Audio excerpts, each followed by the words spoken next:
Hi, thanks for joining me again. This is Gary Zacharias with the Apologist Bookshelf. I'm sorry, I only got through about half of what I wanted to say from Frank Turek's book called Correct, Not Politically Correct, dealing with same-sex marriage and transgenderism. Just a reminder that Turek's book, this is an updated version. First he spent, I think it was 2008, he spent time and energy talking about homosexuality and same-sex marriage. And then, of course, now we've got a third issue that's been on the front burners, and that's transgenderism. So he's added a lengthy chapter on that, which I want to get to in a future podcast. But what I started in on was going through what he called a 6-point case against same-sex marriage. And if you allow me, I just want to do kind of a quick run through of what I did for the last podcast. He said, number one, so 6-point case against same-sex marriage. Number one, natural marriage is the foundation for a civilized society. And it's more than just something private. It does things for society that government has endorsed because it's so useful. It benefits the couple, it benefits their kids, it benefits our economy, it benefits the whole nation. And it ran through just some of the things that it does as far as lengthening lifespan and civilizing men and protecting women and so on. And kids that come from a natural marriage, how much better off they are than kids who've come from a broken home. So we'll skip over number one. Number two, he says homosexual behavior is inherently destructive. And he said that gets a lot of people upset, but he looks at data. So it's not just him saying, oh, I had a friend and it didn't turn out well for the friend. But no, that's things like health problems. You get increased people who are involved in homosexual behavior, more AIDS, STDs, colon, rectal cancer, hepatitis, and on and on and on. So there's a lot of issues that people are dealing with. Shortens the lifespan of homosexuals greatly. They end up with higher health insurance premiums. He says lesbians have a lot of risks as well, physical risks. Okay, so let me skip over that one as well. So that's number two. And then his third point, let me get to that. The law is a great teacher. That's interesting. And it encourages or discourages behavior.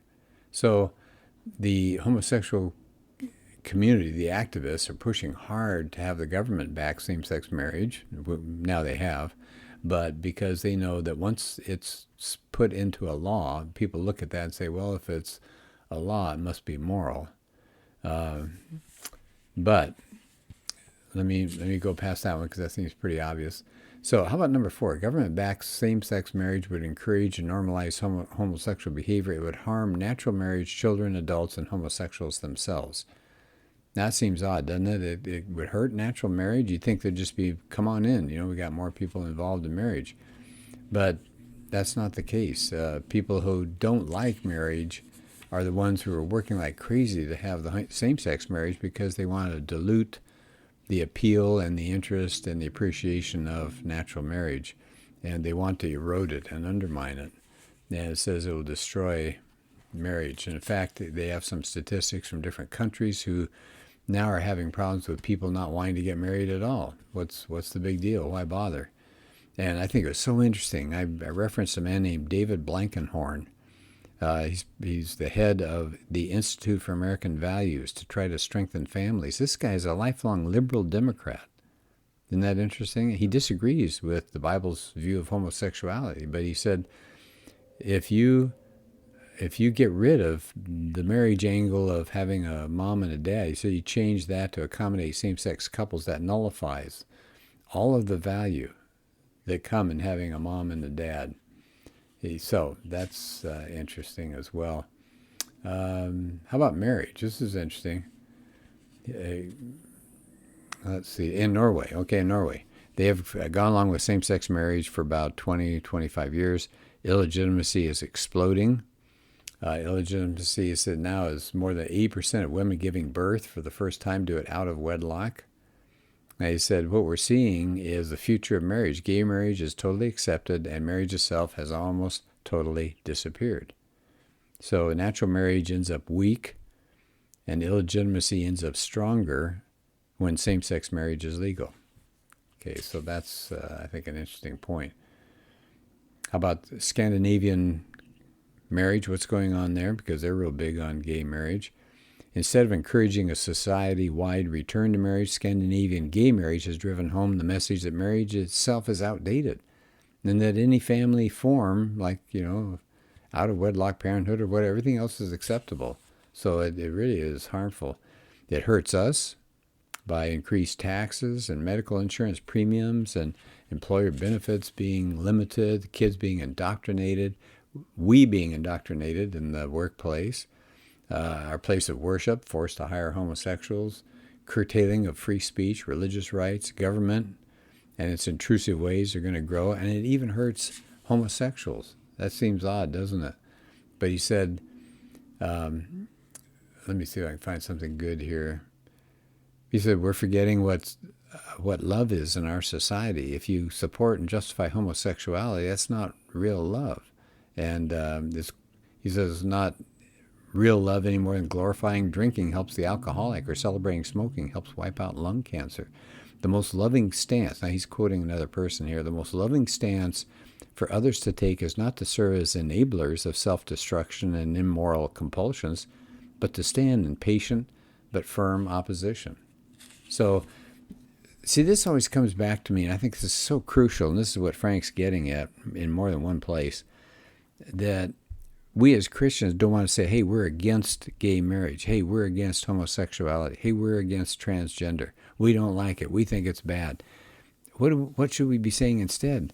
This is not good for our society. It's not good for parents. It's not good for kids. This is something that's going to ruin lives. We want something that's helpful. And so to be loving, we're going to confront this. Just like if you had a kid that was doing some self-destructive behavior, involved in drugs or whatever it is, we would say, look, I love you, and that's why I'm going to get involved in this. So I think that's really crucial. Does that make sense? I think so, that if we say we love people, we should help them. We should not be supporting and justifying lifestyles that are so damaging. All right, so one more time. Let's go through the 4 out of the 6-point case against same-sex marriage. We'll do the 4 again, then I'll give you the 2 new ones. So number 1, natural marriage is the foundation of a civilized society. Number 2, homosexual behavior is inherently destructive. Number 3, the law is a great teacher, and it encourages or discourages behavior. Number 4, government-backed same-sex marriage would encourage and normalize homosexual behavior. Well, yeah, that's obvious. But then what does that do? That ends up harming natural marriage, children, adults, and homosexuals themselves. Okay, so we got 2 of those 6 points to go against same-sex marriage. Here's number 5.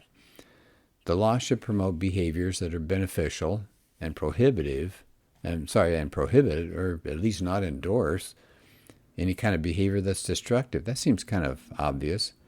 He says, the state doesn't endorse natural marriage because 2 people love one another. It's not about love.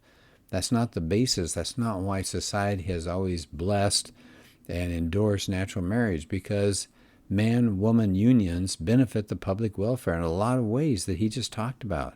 It benefits children. It benefits the couple themselves. It benefits health, reduces social cost, and everything else. He says they want to change the law because they know that's the way to change cultural attitudes about their behavior. So apparently what he thinks is going on is homosexual activists and same-sex marriage activists are hoping that state sanctioning and endorsing it is going to lead to social sanctioning and endorsement. But he says, government doesn't exist to validate desires of its citizens when a validation would harm others or society.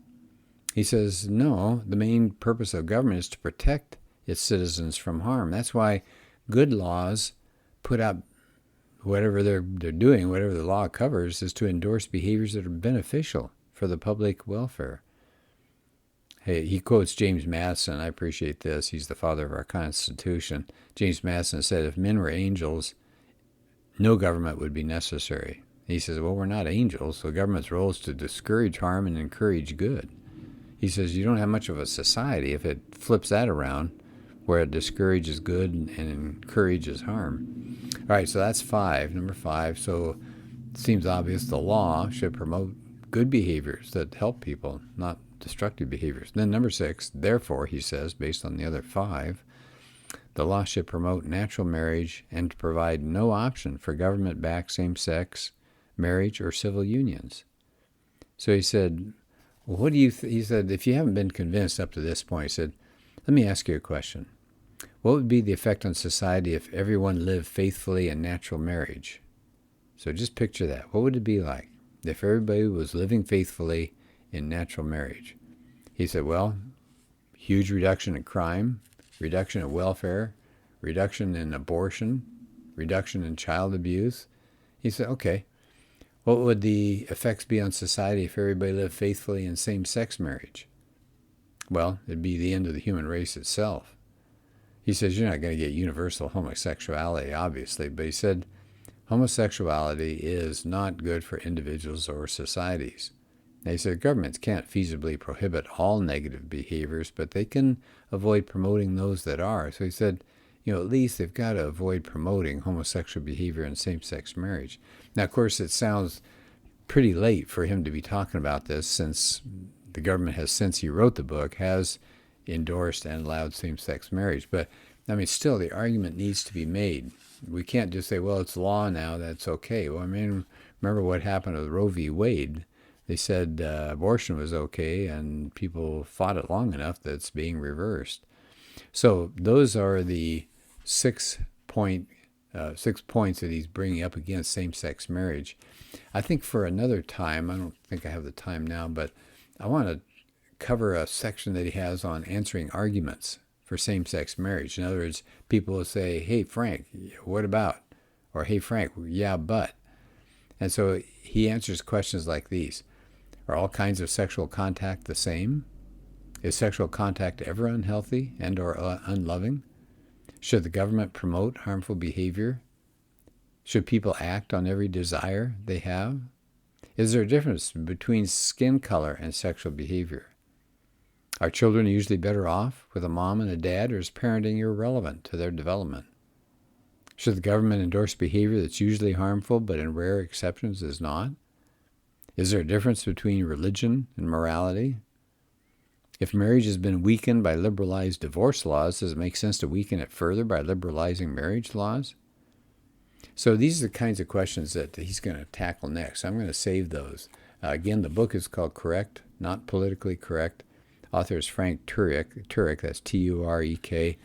Watch some of his things on YouTube. Take a look at his debates. There's a really interesting debate that we used in our apologetics class at our church a few years back. He was debating the late Christopher Hitchens, who was, of course, that atheist, and it was really interesting to watch. Turek was the one who had the information. Turek is the one who had the support. Turek was the one who was organized, and Hitchens spent his whole time cracking jokes, basically, and just responding emotionally, which I think is funny, because you think a person who says we're part of the brights, we're part of the atheists, we use our minds, we don't use our silly intuitions and our wishful thinking for Christianity and other religions. No, we look at things in a tough, logical, reasoned light. But you look at some of these debates, and you see if you can find the one with Turek and Hitchens debating the existence of God.